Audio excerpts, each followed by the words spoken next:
Let's get views from political analyst Professor Seepe. Good afternoon to you, Professor. Just give us your views with regards to what has been said so far at Cosatu CEC briefing. Well, first of all, one must understand that Cosatu makes a decision on the basis of what appears to be two front runners for the position. There is the deputy president of the ANC, and there's also what is called the tradition, that if somebody was a deputy president, there are expectations that there would be a curtain raiser for the person to become president. But on the other hand, there have been also a chorus that has suggested that it's time that South Africa begins to indicate that the women are also capable around the issue of gender. And in that, you see some structures within the ANC having come with a position that somebody like Zuma should be considered as a presidential candidate. So what you have within the alliance, you have bodies of opinion. Cosatu is also another body of opinion that is a very significant, given of who it represents. But ultimately, when the decisions are made by the ANC. So one could actually say this is the beginning of a campaign, and it will be very interesting. But most importantly, one must also understand that both candidates are people who are seasoned in politics. And also, Nkosazana brings also an experience in government, but also her engagement with leaders in Africa and in the world as the chair of African Union brings also a certain element. Cyril, on the other hand, also has certain positive attributes. So effectively what you do see is that the contestation is going to be interesting because you have people with who are both formidable. They are not just junior people. Indeed. With regards to, Cyril Ramaphosa, Cosatu clearly believes that Ramaphosa can deal with some major issues such as unemployment, corruption, and economic growth. In your view, do you agree with Cosatu here?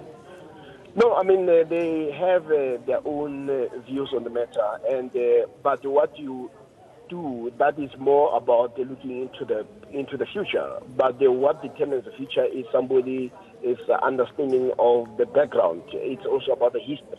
And what they see in Ramaphosa, they see somebody who used to be a member of and a leading figure in the National Union of Minorities. This is somebody who's been the Secretary General of the ANC. This is also somebody who's also been in the business world. So their feeling could be that a combination of these experiences must have created a number of skills that may be necessary if one were to deal with the economy. But it does not mean that those skills are also lacking in other candidates. But what it means is that people make preferences on the basis of people's history. How the future unfolds is something that you and I may not be able to predict. There were people who were appointed on the basis of their understanding of the economy, but that has not led to the economy becoming any better. Instead, we saw some of the losses of jobs and the dismantling of the economy happening under the people who some assumed that they knew a lot and studied economics. Professor, we hear you. Thank you for your time this afternoon. Appreciate you chatting to us. Professor Seepe, political analyst, just giving us his views with regards to what has been said at the Cosatu CEC briefing. Let's continue this conversation. We are joined by another political analyst, Mr. Sethakgi Kgomo. Good afternoon to you, sir, and thank you for joining us here on ANN7. First and foremost, your view with regards to what has been said at the Cosatu CEC, backing of Cyril Ramaphosa. What do you make of all of this? Well, first of all, I think it's something that we have seen building up, something that has been coming from the ranks of Cosatu in terms of the lobbying from within the federation, that they would like to get someone who will be friendly with the union, someone who will also carry the dignity of taking the ANC forward. And they also have been saying that they would like to see somebody who will not only be able to lead the ANC as a movement, but also be able to firmly unite the tripartite alliance. And therefore, a person like Cyril Ramaphosa is their preferred choice, also by virtue of the fact that Cyril Ramaphosa himself was the former General Secretary of the NUM, the mining union. And he also had a stint within the ANC as the Secretary General after the unveiling of the ANC in 1990. So that is the type of profile that they have from the Cosatu perspective, that is the leader they would like in the ANC. But one would also look at the dynamics that are at play here.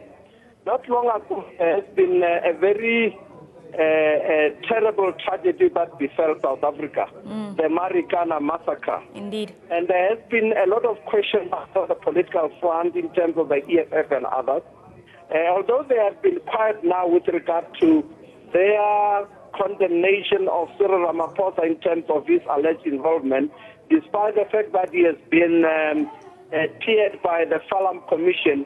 But from their perspective, Ramaphosa will still have to answer in terms of civil litigation that the EFF is contemplating. That in itself creates a bit of a political challenge for him, his candidacy of the ANC. On the other hand, very interesting dynamic is that the more stronger provinces, if I may call that, KwaZulu-Natal, Northwest, Mpumalanga, and the Free State, are looking like they would prefer a different candidate in the form of Dr. Nkosazana Dlamini-Zuma as somebody who can take over the ANC moving forward. Why they are doing that is because they believe she has had very solid record in terms of having served in the government in 3 different portfolios, that is foreign affairs, health, and also home affairs. And also currently she is wrapping up her posting to the AU as the AU Commission chairperson. So the pedigree, the political pedigree of Dr. Nkosazana Dlamini-Zuma is pitched as most of the people who believe in as a very strong contender to the choice by Cosatu. Sethakgi, I just want to move on to another point of discussion here. This was Cosatu's call for a vote of no confidence in Minister Zwane. What do you make of this? Well, obviously, Zwane is a cabinet minister appointed by the president, and the president has got the final say and the prerogative as to who he appoints and also keeps in the cabinet. There has been a very clear statement yesterday in Parliament by the president that Zwane had now his story, his issue has been resolved in terms of President having spoken to him and reprimanded him, apology also from Zwane. And therefore, moving forward, Zwane is the Minister of Mineral Resources, and he is serving like any other person at cabinet level at the pressure of the president. Indeed. Well, thank you very much, Mr. Kgomo, for your time this afternoon. We appreciate you talking to us here on NN7. Political analyst Mr. Sethakgi Kgomo just chatting to us about the Cosatu CEC